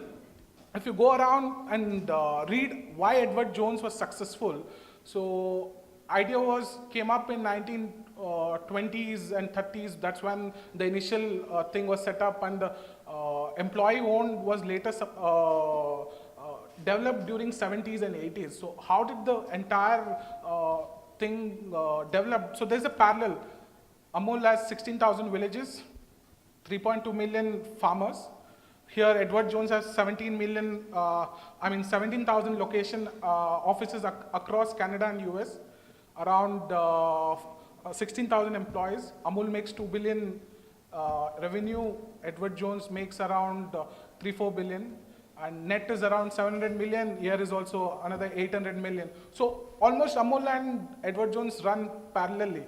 So why is Edward Jones successful wherein it was difficult to replicate? There were replicated businesses across US in financial services, but everything was owned by shareholders. So there is Morgan Stanley's of the world, there's Merrill Lynch of the world who run the same thing, but nothing like Edward Jones. Why? Because it's employee owned. So Edward Jones is a subsidiary of Jones Financials, wherein the senior partner and retired partners own majority of the shares, wherein whatever they earn, it's distributed through them. So 2 or 3 points which made Edward Jones stood out vis-a-vis your typical Wall Street firms is, one is the recruitment process. They only recruit new guys. So guys like us who have baggages, no. And all the young recruits are less than 35 years, and most of them all are non-finance background. So they are your typical teachers, they're typical accountants, ex-military, engineers, wherein they take them, it's like a coach and player model, wherein they take them, you have to pass your Series 7 and Series 66. So that's your basic, I wouldn't dumb it down by telling you Amphi exam, because it's much more difficult and it requires a lot of experience. Even after passing, you can't go and sell. The first 2 years, it's a salary thing. They pay you salary, they train you, and they leave you out. Whereas after 2 years is when you start earning your commission based on your business you do. So it's like they're investing on every single guy they take in, and they also have an attrition problem. So every 10 guys they recruit, there is always attrition of 3 to 4 people, and they spend average around $70,000 in 2 years. Plus, that's the explicit cost. Implicit of time taken to train them and all, it cannot be accounted in numbers. So these are the kind of things which they have inculcated in their culture, wherein how the company runs, team, everything is top-down method, and the business run is bottom line. So there is no brand cannibalization. Suppose if Achaya is running Coorg, I can't go to Coorg and do the business, because there is no brand cannibalization. So you don't Edward Jones' two partners will not compete for the market. If someone is already established, that market is his. Unless he gets that minimum required rate of business from there, that market is his. So that's how they're spread across evenly, and that's how the business is. So that's the good part of Edward Jones. So like always, I always dig up something on the companies also. So some of these things which, so they had to settle the case with SEC in 2004 on conflict of interest, which is they not only, they do what you call commission business, wherein they're supposed to disclose everything, because part of the disclosure didn't happen there was a lot of missed sales, so they had to settle in around 2004, around $75 million with the regulatory. The other thing is they do the door-to-door selling. So it's not your typical middle class whom they target. The target audience are the common Joe, where the common man who have no idea about finance and investment world, where they go and sell the load fund. So load funds are guys wherein there is still entry load in US, which is around ranges between 3 to 5%, and anything which they sell, the seller gets anything between 40 to 60% based on the business is accumulating. So these are little negative side of the business. So if you see the debate, what we tried to bring in here is what Pradeep sir said. I mean, both S and maybe there were a lot of points which came out. So if you see, it's easier in copying businesses in scaling up, which is running horizontally, which is you have X, which is 1. Taking from 1 to 10 is easier because you grow it horizontally, scaling it up.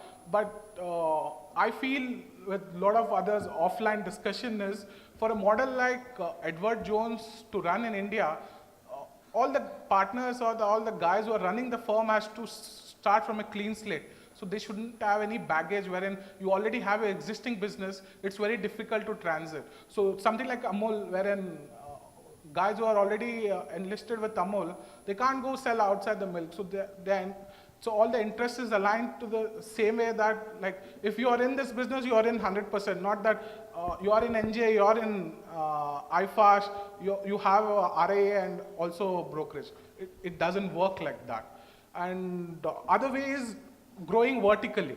So growing vertically is not necessarily you have to set up a company, but growing vertically is something like offering unique solutions which you can't do it all yourself. Like how Rajiv was saying about offering boutique services under one umbrella wherein you have everything. Like suppose you need tax planning, you have an expert, not necessarily under your payroll, but have a strategic tie-up with some good CA who handles all your personal finance. Like in estate planning, you have one expertise who handles all. Like a financial planning, who does your para planning for yourself or your firm, wherein you can outsource and you concentrate on getting the clients. And so this is the model which works on a easier way than setting up an Edward Jones kind of thing. So this is my sum up, my 2 cents knowledge on what we tried to discuss. And we actually kept a prize for two guys who come out with a unique points. So one is I would like to call upon Pramod for his point on offering the client continuity even after you're gone. So I'd like to call upon Pradeep sir to hand over the prize to Pramod.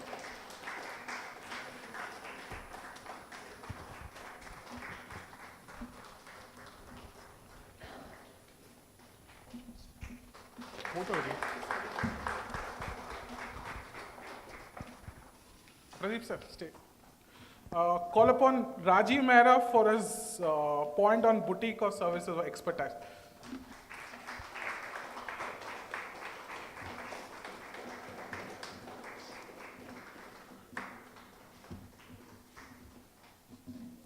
Okay, so we're almost done. So thank you so much. I'll hand over the thing to Bharti. By the way, one last thing.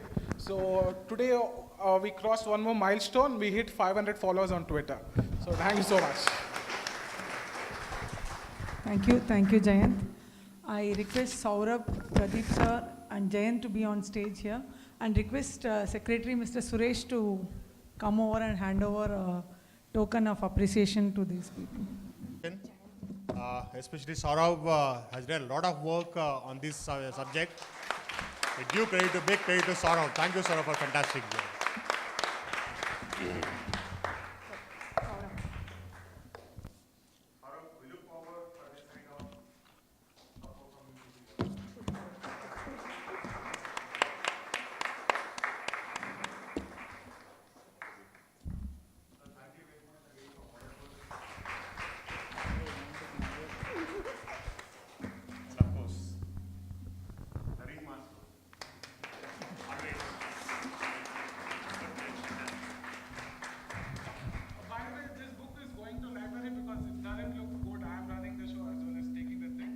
Hope you all enjoyed today's session. Anyone has any feedback, there is always a feedback which is happening after the event, or now she will be releasing it. So I sincerely request you people to give your genuine feedback so that we will try to make some improvements, see some changes, and we will not have a monotonous run of the monthly events, so that you can all participate and give a good, learn from whatever is happening here. And I would request our guest speaker, Mr. Harikesh Pandey, to come on stage and share your experience, feedback, or whatever you want to say. Thank you.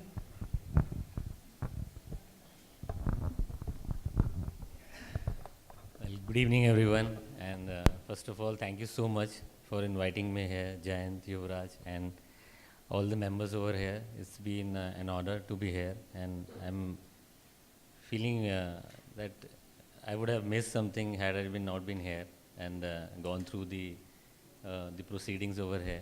And a lot of interesting things that came up today, and there are times when you are caught up whether what is right or what is wrong. It's important that what works best for you is the right thing. Because as in the presentation and in the interaction that we were looking to, a lot of important things that came up. That one and the foremost, most important thing is the client has become, or is the customers are the fulcrum of all your business activities. So it's important that whatever you're trying to do, it's actually focused on that part. And another important thing is that there has to be a defined strategy and philosophy and whatever you're doing.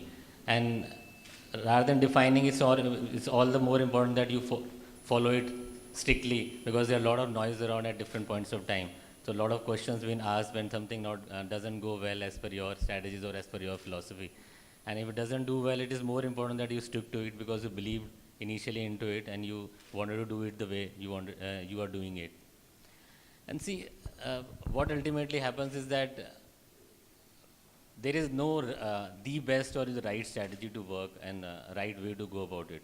What works best for you is the right strategy. Because I would say that once you started with something and you believe in it and you continue with it, because that is where the ultimate success will lie for you. Because that has worked for you for these many years, you have done that, and that is going to work for you in the future as well. So there are a lot of strategies, a lot of way of doing lot many things, and it's important that you decide upon something that works best for you and stick to it. And I'm thanking you all again for inviting me here, and I'm sure it's going to be a very, very long-term association and will continue for long.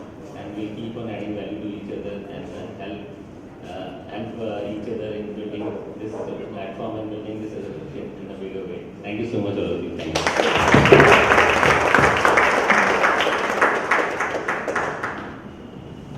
We have a new member amongst us, Mr. Senthil.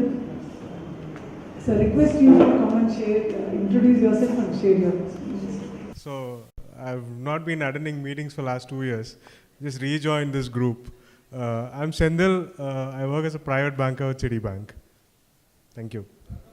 Yeah. And we have a guest member, Mr. Girish. I would like him to come and share his experience.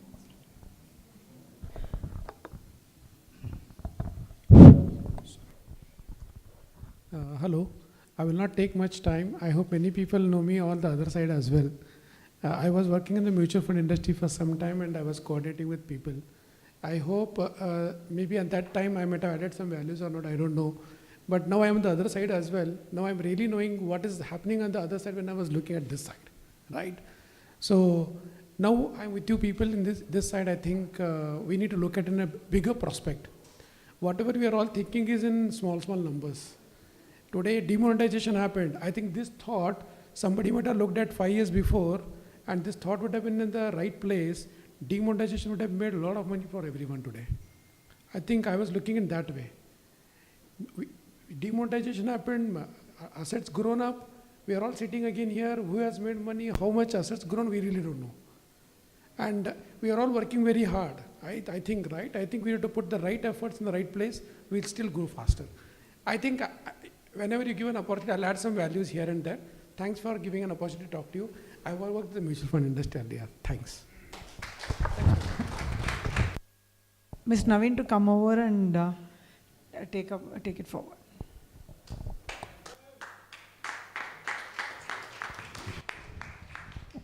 Thank you, Bharti. Little word on the library. We have 2 books brought in here today. We have The Black Swan and we have Managing Investments.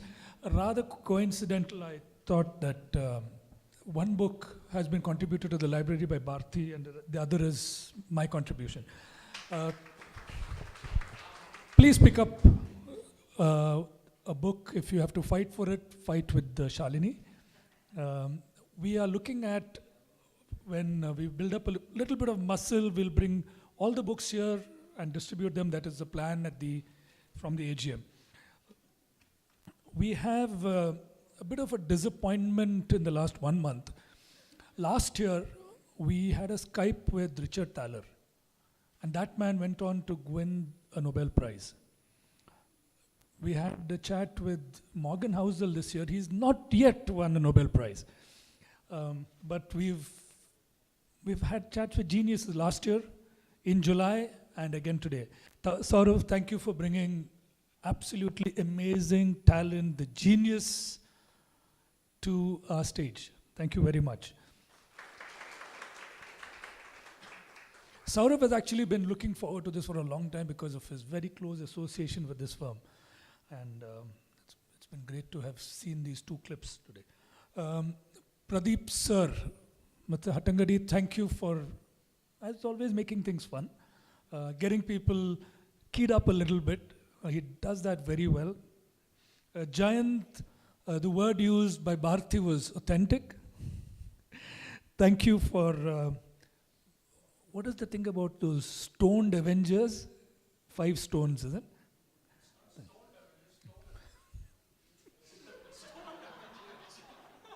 Okay, whatever we were smoking stays here. Bharti, lovely job as a hostess. Thank you very much. For the support of the team, Shalini, thank you. And all of you, thank you for making this so meaningful. Dinner is served on a condition that you give your feedback before you eat. There is also an attendance sheet. If you've missed it earlier, please sign up. Thank you. Look forward to seeing you next month. It's been great spending time together as always.